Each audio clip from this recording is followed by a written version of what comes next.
Sam, thanks for joining me from your lovely kitchen. Is that where you are? Yes, yeah, just sat in here, enjoying the self-isolation at the moment. But Yeah, yeah, thanks very much for having me. Yeah, nice, fine. Thank you for taking your time out to join me here.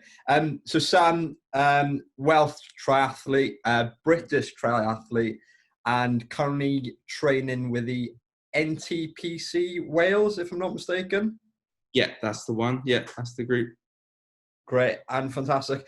And I just wanted to speak to you, Sam, just to have a glimpse of how you're coping with this isolation. So, how's your training change since starting self isolation? Because it's quite restricted. I'm guessing from a triathlete's point of view. Yeah, so yeah, really, this is throwing a spanner in the works for I think most sportsmen around the world, and we're sort of no different really as triathletes. Um, Obviously having free sports makes it even trickier. Having free free things to get ready for, and we haven't got the facilities now for for possibly the next couple of months. So yeah, it's really impacted our sort of preparations. We've sort of had to step. Well, personally, I've had to sort of take a step back and really just start to think about almost like a pre-season build now, because the races really there aren't any planned for again, yeah, maybe 2-3 months. So it would be a bit stupid to sort of carry on your high intensity training when you don't know when you're going to be racing next. Yeah, Yeah, so really it's especially with the swim, in the UK, we're very lucky that we're not fully locked down like Spain and Italy, and we're allowed outside. But so running and cycling really aren't a problem. But obviously, because of all the facilities being closed down, we haven't got any access to swimming, so that's yeah, a bit of a problem. But and yeah, we just sort of really adapted a bit for that. and that's why I was going to go into, because triathlon with swimming especially, you need a swimming pool, and with the facilities closed at this moment in time, as well as bikes, really. Yes, you can go out for your once a day daily activity. So how are you adapting to that? Well, I think initially it's it's a weird thing to try and get your head around, because this is something that's never happened, for like a whole generation. There's never been this sort of situation. So, for me, in terms of the swim, it was really, really frustrating because I spent the whole winter working. The swimmers an area I was, trying to really work on, and I've spent the whole winter working on that. And now possibly having 2 months out of the water really isn't ideal. But it's the same for every athlete around Europe really at this time. People aren't able to swim, so I don't feel too hard done by.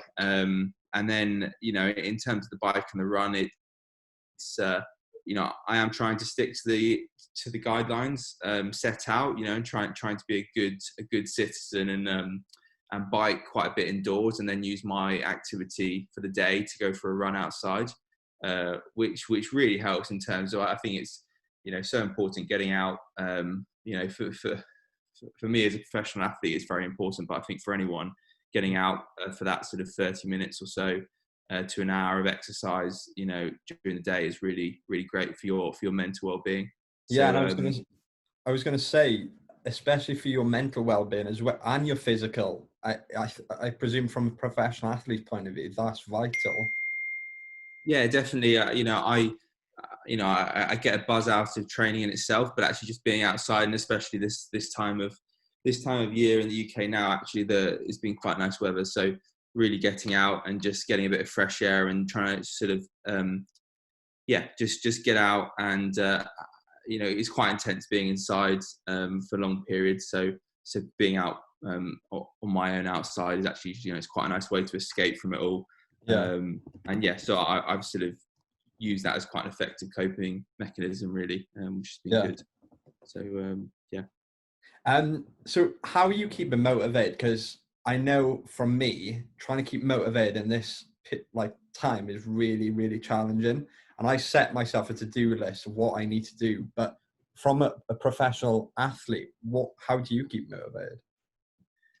I think you know, for a long time, I've been motivated by racing and getting ready for races, and that is completely taken away from me now. You know, I don't know when I'll be racing next, so it's taken me a bit of time, and you know, I don't think I'm fully there yet. But I've really had to think of more physical goals, and more sort of in that way, thinking of how I can improve physically rather than getting ready for a race. So you know, I've set out some short-term goals with the guys at the centre.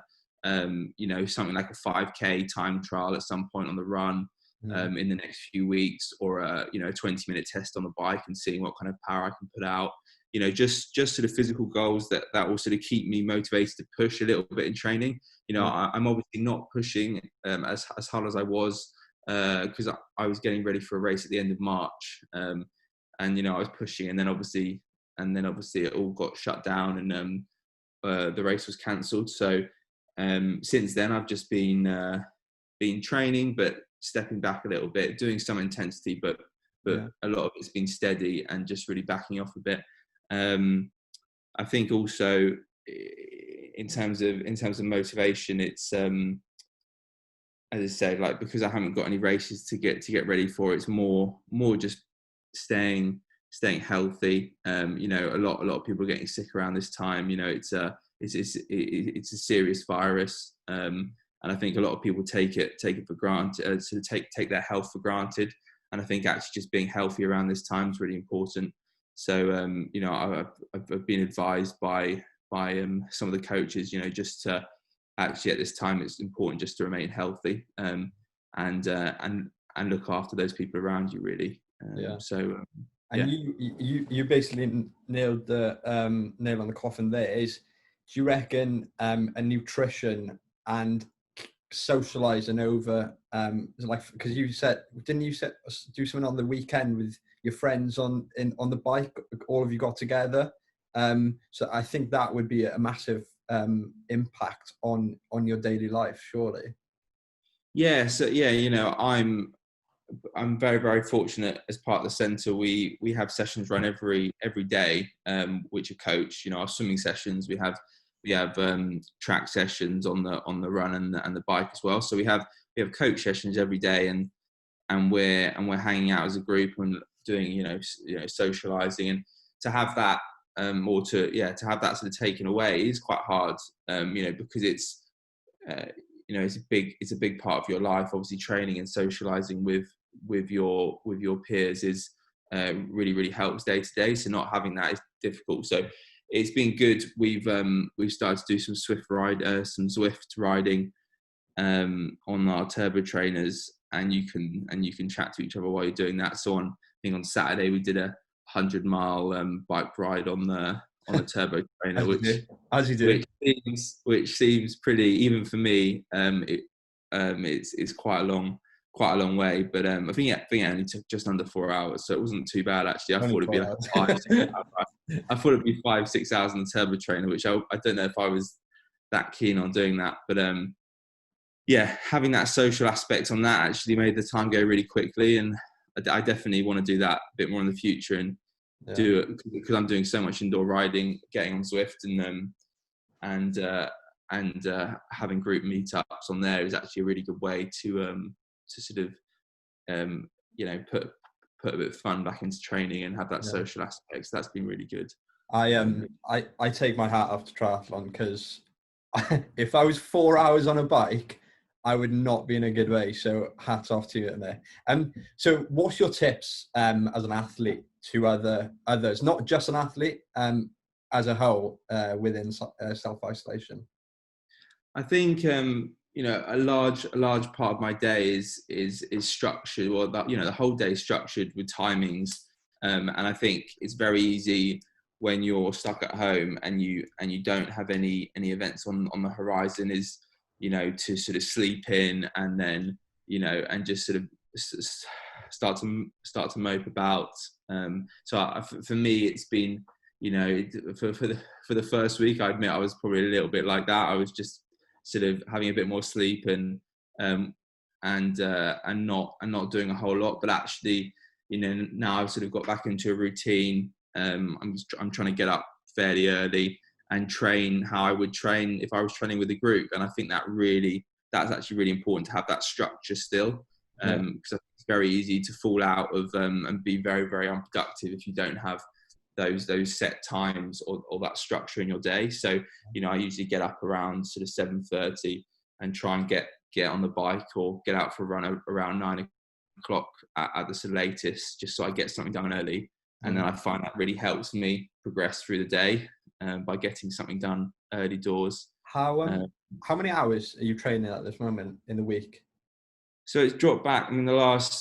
Actually the first week of our isolation was an easy week for me. So, it was about 20 hours, 22 hours. Obviously that's taking out all the swimming. So it was a bit more biking, a little bit more running and some gym to replace the swim. But yeah, roughly around this time is probably about maybe 24, 25 hours.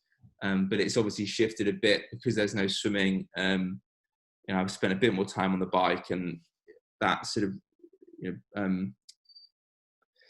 that sort of puts the hours up a little bit. Yeah. But obviously you're missing that conditioning in your upper body. So I have been doing, as I say, a bit more gym, just strengthening those swimming muscles. So it's not too much of a shock when I eventually do get back in the water.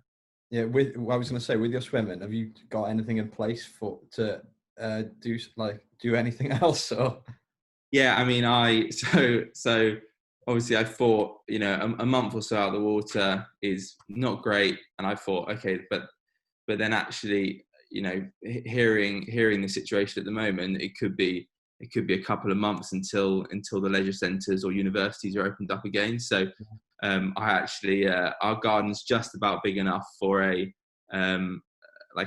paddling pool. So it's like a big paddling pool, which I just invested in, and I've just set it up. So it should be a bit of fun. I don't know if it's going to work. I've got some bungees for my ankles, and I'm going to try and do a bit of swimming on the spot. And so we'll see if that, if it works, it'll be great for just maintaining a little bit of feel for the water and just keeping the shoulders healthy. And even if I can do that, I think it will be beneficial. And then hopefully I'll have a few months after I get back in the water to get fit again then for the races at the end of the season. So fingers crossed that works. That's improvisation at its best, I think, Sam. So fair play.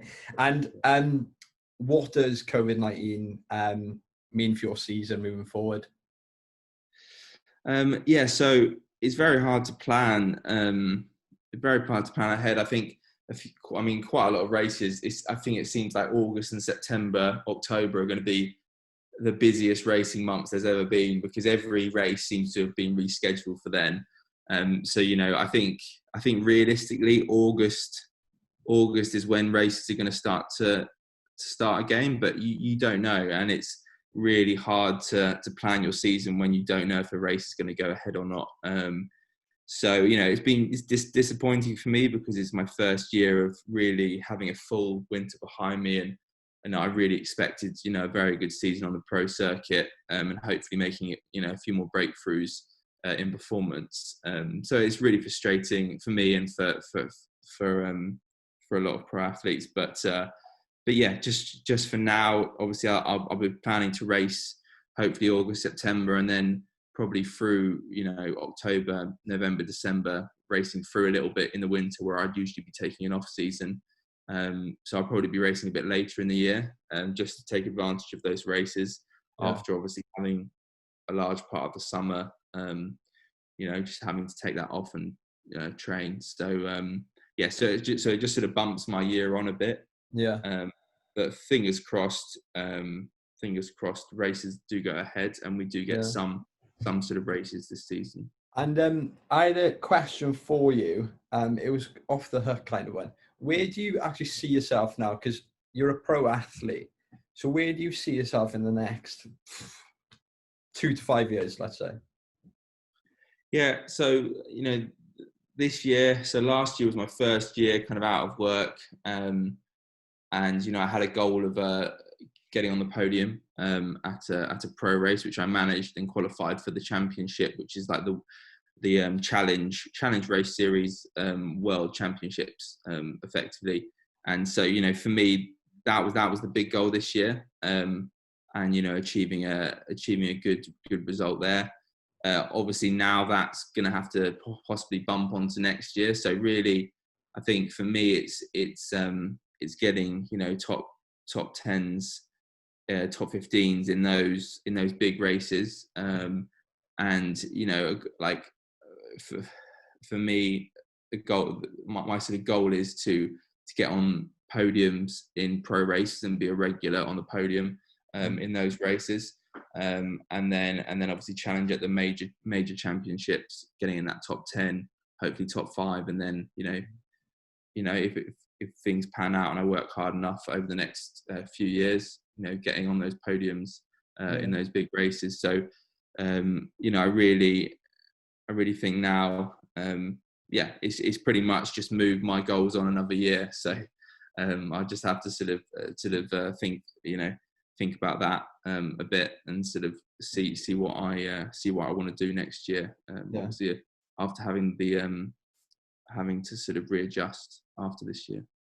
Well, you've got that year to bet yourself, get that training in, improvise, get in that paddling pool, and get on that for another 4 or 5 hour bike ride, and think you're good to go. Like Sam, thanks for joining me today, and I'll speak to you soon. All right. Great. Thanks very much. Yeah. Great. Bye. Cheers.